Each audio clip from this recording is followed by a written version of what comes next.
sacrifício vicário de Cristo. Repito, a ceia é um memorial do sacrifício vicário de Cristo. Eu vou ler o versículo 24 e 25 de maneira corrida. A igreja preste bem atenção, nós vamos trabalhar bem nesses dois versículos. Agradeceu a Deus, partiu e disse: este é o meu corpo. Ou, em tradições mais formais, isto é o meu corpo, que é entregue por vocês. Façam isto em memória de mim. Da mesma forma, depois da ceia, tomou o cálice e a disse: este cálice é a nova aliança conformada com o meu sangue. Façam isto em memória de mim, sempre que o beberem. Queridos, eu comecei esses versículos falando que a ceia é um memorial. Então, como que a gente responde essa fala de Jesus, que ele aponta para o pão e para o vinho e diz que aquilo é o corpo e o sangue de Cristo Jesus? Nós vamos, então, meditar e pensar um pouco sobre essa fraseologia e peço muita atenção da igreja. Pois bem, na cristandade, nós temos várias formas de pensar acerca desse texto. A maneira mais distinta e mais oposta aos batistas são aquelas elaboradas pelos católicos romanos, que dizem que o corpo e o sangue se transformam literalmente no corpo e no sangue de Cristo Jesus, que é a transubstanciação. Do lado protestante, nós temos os luteranos, que é muito próximo, que diz que o sangue e o corpo não foram, o pão e o vinho não foram transformados, mas que contém, não são transformados, mas que contém literalmente o corpo e o sangue de Cristo Jesus. Então, os batistas se distanciam muito de uma ala protestante e de uma ala católica. Nós nos aproximamos um pouco mais dos calvinistas e dos reformados, mas ainda assim nos distanciamos. Porque os calvinistas e os reformados não pensam que o corpo de Cristo está ali contido e nem que o pão e o vinho se transformam literalmente no corpo e no sangue, mas pensam que esse elemento transmite graça, é infundido a ação do Espírito Santo e na comunhão as pessoas recebem graça. Os batistas históricos e mais tradicionais pensam que os elementos não recebem essa infusão de graça. Nós celebramos a graça já recebida da cruz de Cristo Jesus. Pois bem, mas então, o que eu quero analisar com os irmãos é a posição luterana e a católica, que são as mais distintas e diferentes da Igreja Batista.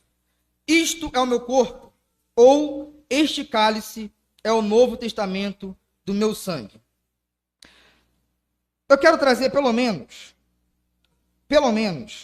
7 razões de maneira sucinta do porquê nós não podemos pensar que isto é o meu corpo seja algo literal, no sentido que o pão e o vinho se transformam no corpo e no sangue, ou que o pão e o sangue contenha o corpo e o sangue de Cristo Jesus. Vou falar de maneira sucinta, está sendo gravado, os irmãos podem voltar para reassistir, ou eu dou toda a liberdade, já falei isso aqui para a igreja, e é de verdade mesmo, eu dou toda a liberdade para os irmãos me chamarem no WhatsApp, tá bom? Não tem problema nenhum, pastor, aquele ponto 6 lá que você deu, não entendi nada, não tem problema, meus irmãos, é para isso que existe hoje o WhatsApp, que ajuda muito, tá bom? Não se acanhem, podem perguntar. Há sérios problemas com essa interpretação, de entender que o corpo e o sangue estão ali literalmente. Primeiro, a falta de entendimento da relação das sombras veterotestamentárias com a realidade em Cristo. A falta de entendimento das sombras veterotestamentárias com a sua realidade em Cristo. Abra comigo Colossenses, capítulo 2, versículo 17. Colossenses, capítulo 2, versículo 17. Diz assim a palavra de Deus: pois essas coisas são apenas sombras da realidade futura, e o próprio Cristo é essa realidade. Paulo está falando de dias santos, de cerimônias que os israelitas observavam. E tudo aquilo que era feito na antiga aliança era uma sombra de uma realidade. Qual era a realidade? Cristo Jesus. Ora, Jesus está na última refeição pascal e fala: isto é o meu corpo e isto é o meu sangue. O que Jesus está fazendo? está relacionando toda a sombra do Antigo Testamento e aplicando em si mesmo.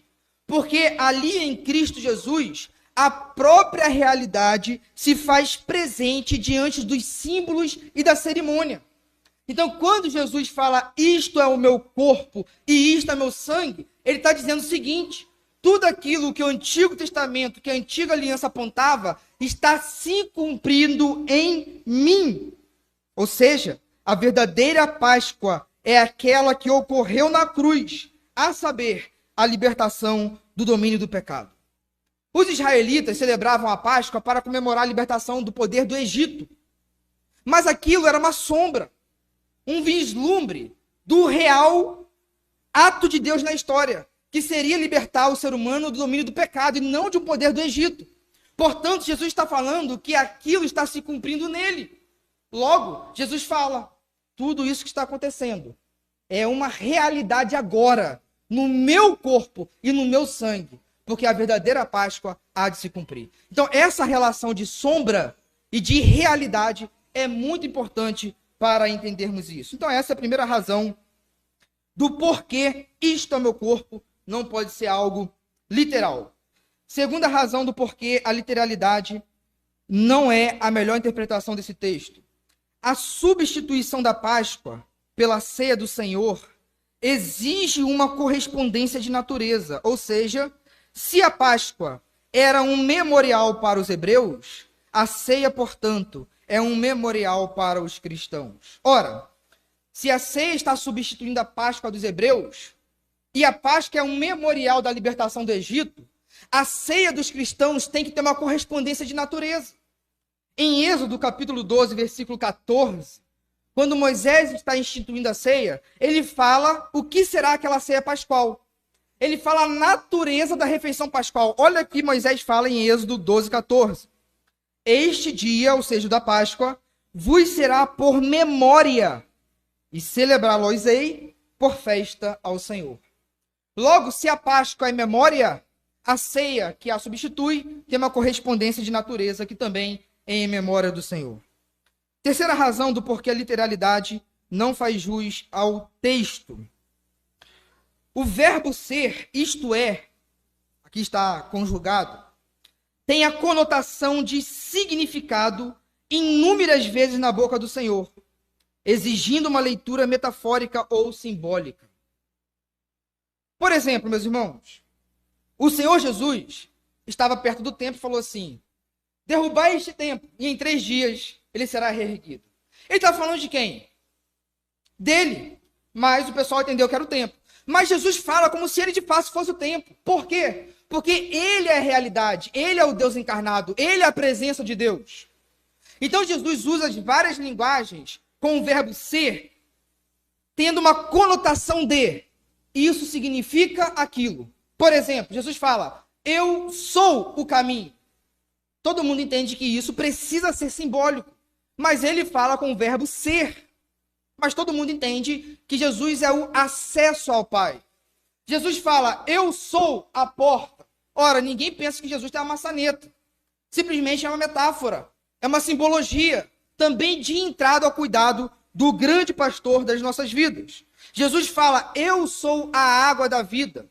Quem é que pensa que Jesus, nesse momento, ao falar que eu sou a água da vida, ele está se transubstanciando em H2O? Jesus em João 6 falou assim, eu sou o pão que desceu do céu, e a minha carne é verdadeira comida. Ora, será que Jesus está, de maneira deliberada, exigindo que os seus seguidores o mordam, o comam? Será que naquele momento Jesus fala assim, eu sou o pão que desceu do céu, o seu corpo virou de fato trigo? Então observe que na boca de Jesus, inúmeras vezes, ele usa a mesma fraseologia, e isso exige de nós uma leitura metafórica e simbólica para dizer o que aquilo representa. Se nós ficarmos na literalidade, a gente perde, inclusive, a própria mensagem de Jesus. Essa é a terceira razão. Quarta razão, a literalidade do isto é meu corpo entra em conflito com fazer isto em memória de mim. Como seria possível fazer algo em memória estando diante da própria pessoa? Ora, se o corpo de Cristo, o sangue, está ali presente, e Trento e o catecismo católico vai dizer que a hóstia e o cálice está presente a alma, o corpo, o sangue e inclusive a divindade do nosso Senhor. Ora, se o corpo se transformou no corpo de Cristo, se o pão se transformou no corpo de Cristo, em que sentido é possível fazer isso em memória? Se o próprio Cristo está presente, tanto que a hóstia é guardada e inclusive é revenerada pelos católicos como o próprio corpo de Cristo. Então entra em conflito as duas ideias principais. Fazer isto é meu corpo, em memória de mim. Então não é possível ter uma coerência na própria fase. Quinta razão do porquê a literalidade não condiz com o texto. O problema da localização do corpo humano de Jesus. Meus irmãos, Jesus nunca apareceu simultaneamente em lugares distintos. Hoje, desde a sua ascensão, ele está localizado no céu. Até com o corpo ressuscitado, Jesus apareceu individualmente para alguns apóstolos. Mas em nenhum momento é dado que Jesus aparece humanamente em vários lugares.